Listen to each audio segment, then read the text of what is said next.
All right, so you've got a warm-up called Human Check Mix-Up. So what you want to do is run the program. You can see the Run Solution button in the assignment panel. This program is an example of a coding exercise that you'll create soon. So let's go ahead and hit that Run Solution. And you can see that you've got some images. These sprites are in the correct order. Click to continue. And then when you click, it scrambles them and you have to put them back in the right order, which of course I already forgot what it was. So I'm closing it. However, when, let's see, tree, bottle, light, football book, tree, bottle, light, football book. There we go. And then it says you can move on to the website. So that's basically something that you will do. So what we want to think about then is, what does this program do? Well, we know it creates a memory test so that you can prove that the user is a human rather than a computer. How do you think the program keeps track of the correct order and the clicked order, and how does it compare them? Well, it probably has a list of sprites for the correct order and another list of sprites for the clicked order, and then it checks to see if they are equal once the user is done.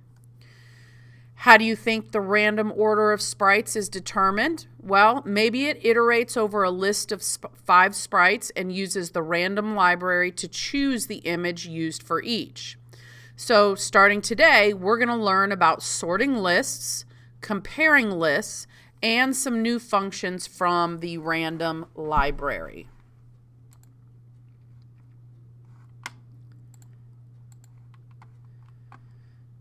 So go ahead and hit submit on that, and we shall move on to the element sorting and selection instruction.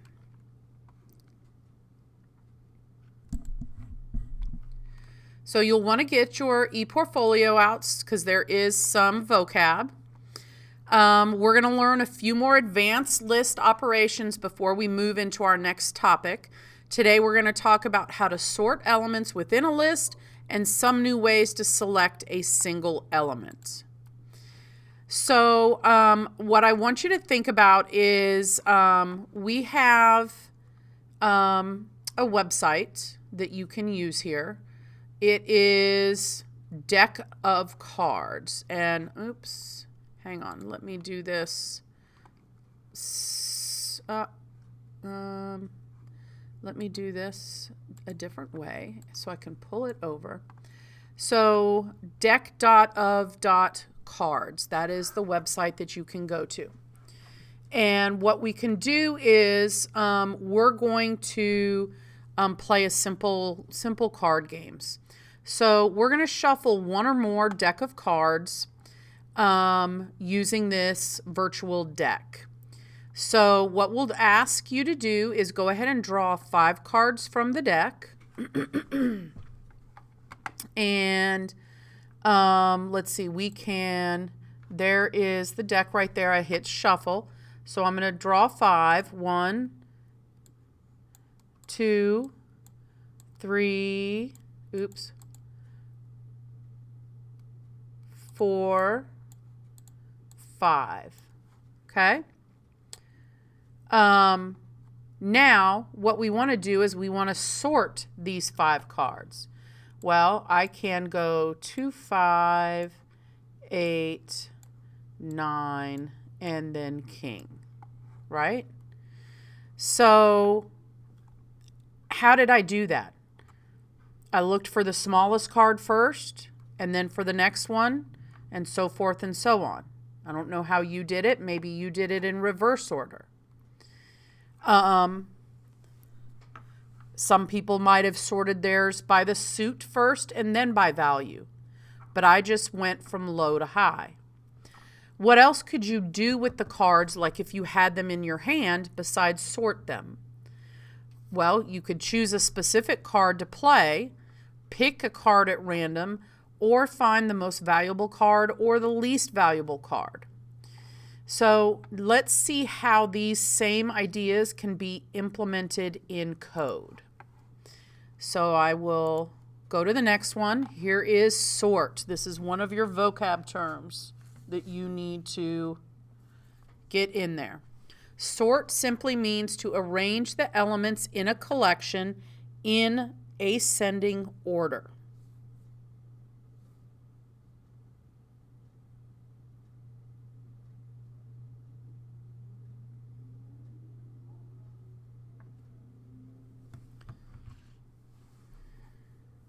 Okay, so we'll use list.sort for that.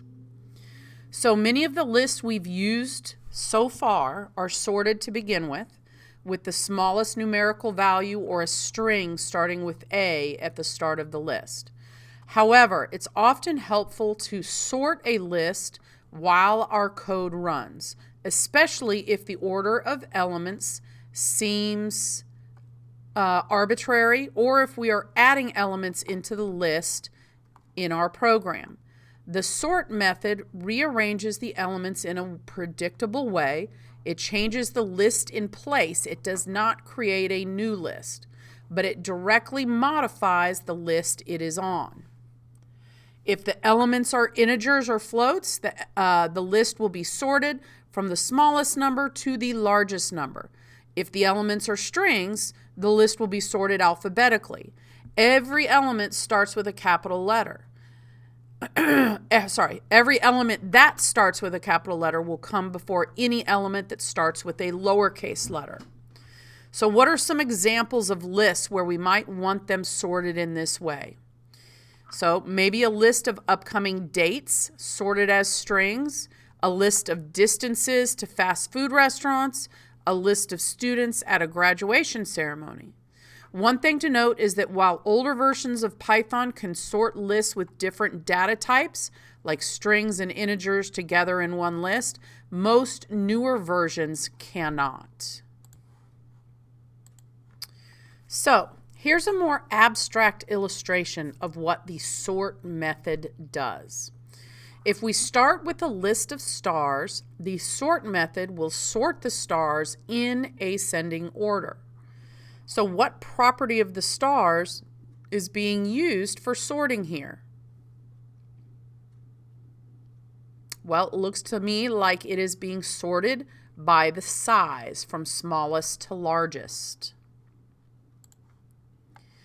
So what I want you to do now is open the Part 2 card, and we are going to try, or I'm going to have you try 3 things.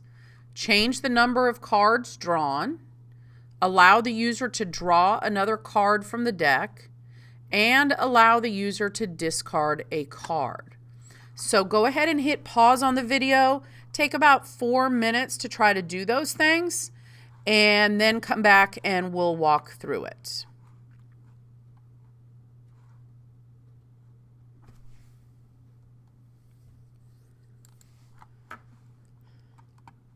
So if we play this or run this program, it tells us our hand before sorting: 3 of diamonds, queen of diamonds, 5 of spades, 9 of hearts, 5 of diamonds. So your hand after sorting would be the 3 of diamonds, 5 of diamonds, 5 of spades, 9 of hearts, queen of diamonds. So the lowest card is the 3 of diamonds, the highest card is the queen of diamonds, and a random card is the 5 of diamonds. So what it does is it creates a deck of cards, deals 5 cards into a hand, and prints information about the hand. So how did Python sort the cards in the list? Did you get the result you expected? Well, Python sorted the cards alphabetically by value, which is weird because it means 10 comes before 2 and king comes before queen. How could we sort the cards first by suit, meaning that all of the clubs come before all of the diamonds, and so on? Well, we'd have to change the string representation of a card so that the suit comes before the value, like hearts 4. And then what new functions from the random library did you notice in this program? Hopefully you noticed shuffle and choice. So here you have random.shuffle, and here you have random.choice. Whoops, wrong one. All right.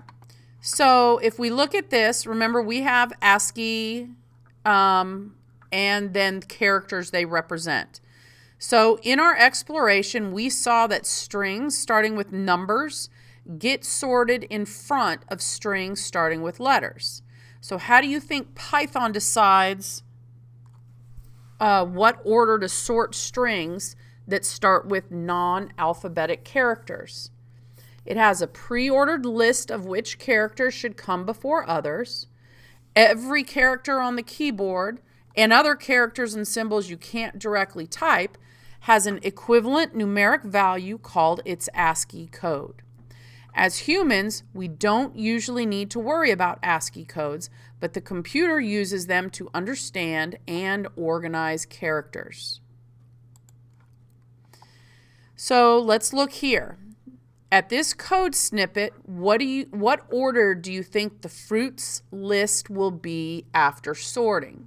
So we have banana, apple, and pear, and it just says fruits.sort.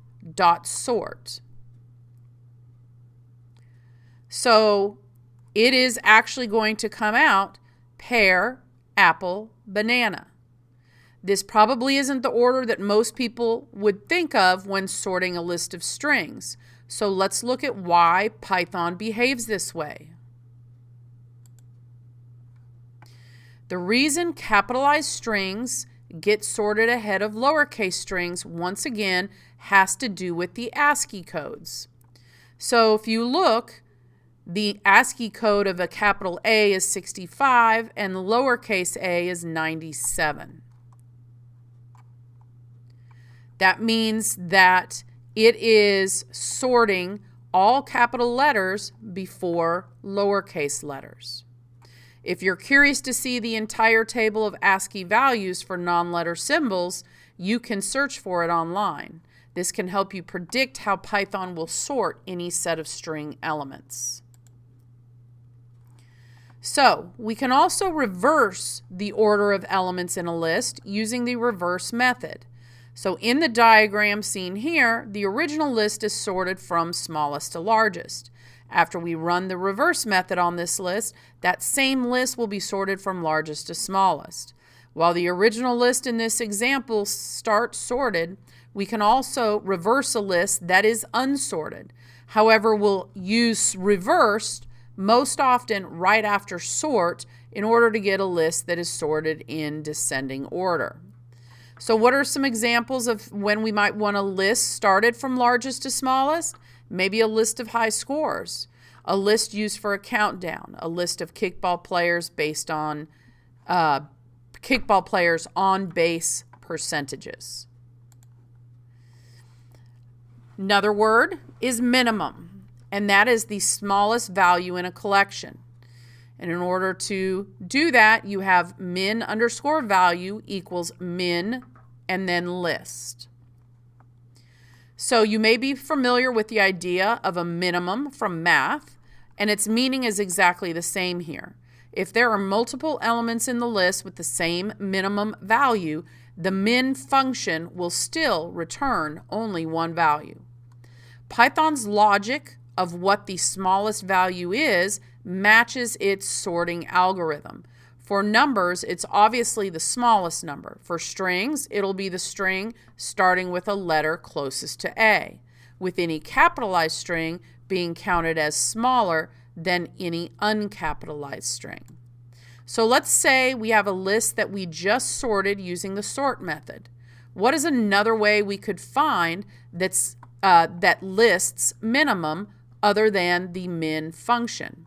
Well, we could take the value of the first element of the list, since it will be the smallest value after sorting. What are some examples of when we might want the minimum value from a list? Well, the fastest time to play a game, the youngest age in a list of student ages, the cheapest website in which to purchase an item online. All reasons to have minimum. Then we have maximum. Obviously, maximum is the largest value in a collection. Max underscore value equals max list. So the max function works exactly like the min function, but returns the maximum value rather than the minimum value. Let's say we have a list that we just sorted using the sort method. What is another way we could find that list's maximum other than the max function?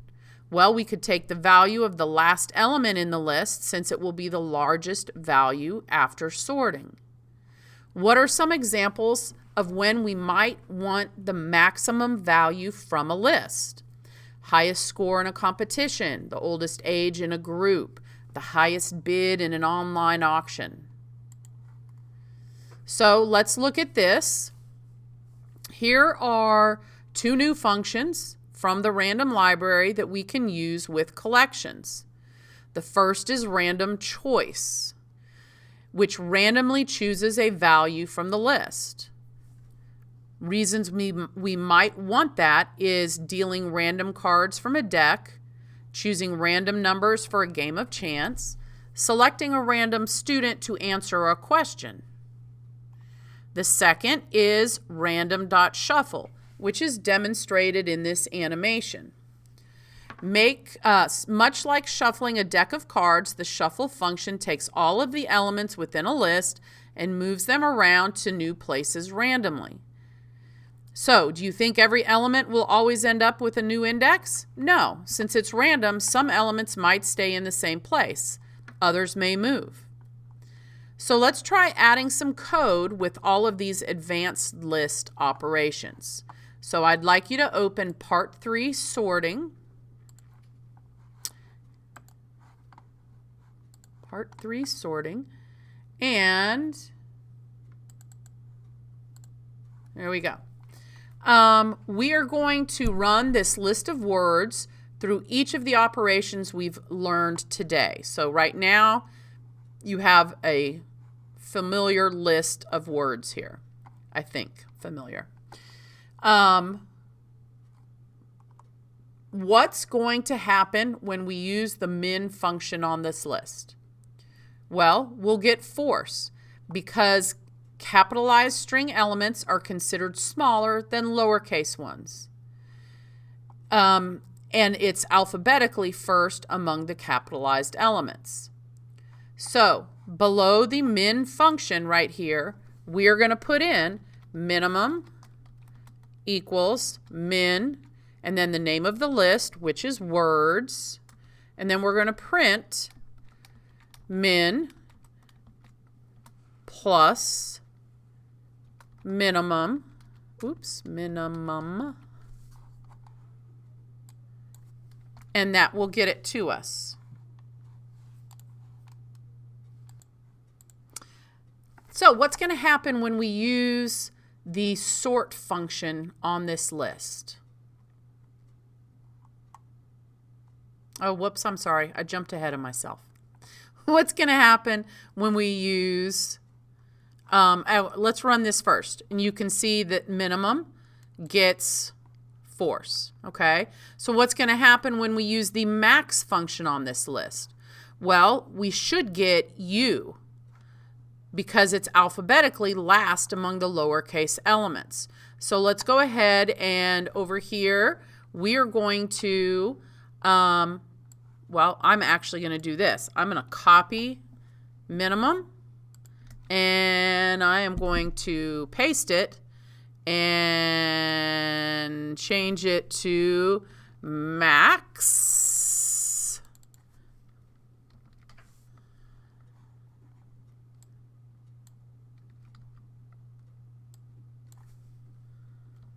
And maximum. And let's try that. Force and U. Okay? So now what's going to happen when we use the sort function on this list? Well, the list is will be sorted alphabetically with all the capitalized strings coming before all of the lowercase strings. So we're going to go below this sort comment, and we are going to choose to put the words list dot sort, and then we're going to print sorted plus string words. And let's go ahead and run this, and you can see force may be the with you. That is alphabetical. Now, what do you think is going to happen when we use the reverse function on this list? Well, the list will be in reversed alphabetical order since we've already sorted it, with all lowercase strings coming before all capitalized strings. So let's go ahead. I'm going to go ahead and do this copy and paste again. And this time, instead of sort, I'm going to choose reverse. Did I spell that right? Not reverse, not reserve. Sorry. Reverse. And then here, reverse. Excuse me. Where's my mouse? Plus string words. So now force may be with you, you with the be may force. So we do have it reversed. So what's going to happen when we use the shuffle function on this list? Well, the elements will randomly be assigned to new positions. Well, this code, again, is very similar to this one. So I am simply going to paste that again and choose shuffle, and shuffled will be what gets printed. And then I'll run it. Oops, I must have typed something wrong.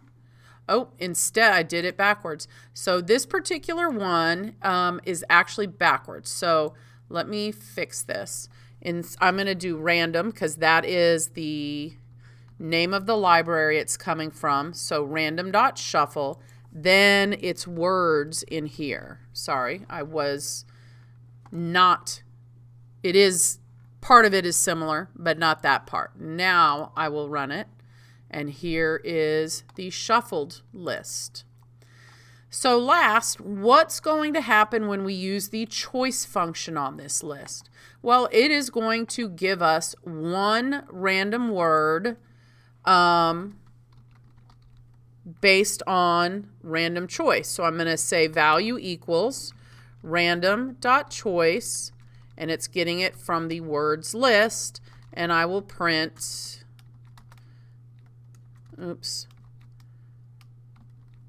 random choice plus string value. And the reason it's value is because this is the variable that is going to hold the random choice from the words library. There we go. Okay, so let me go back to the slides, and a couple more to go. So if we look here, we have min list, max list, list sort, list reverse, random shuffle, random choice. We just did all of those in that last exercise. Okay, so for each operation, I want you to think about whether the operation returns a single value. So min list, single value. Max list, single value. List sort modifies the whole list, so it's not a single value. List reverse modifies the list, so it is not a single value. Random shuffle modifies the list, not a single value. But the last one, random choice, does return a single value. So, our guiding questions for the rest of lesson 4.3.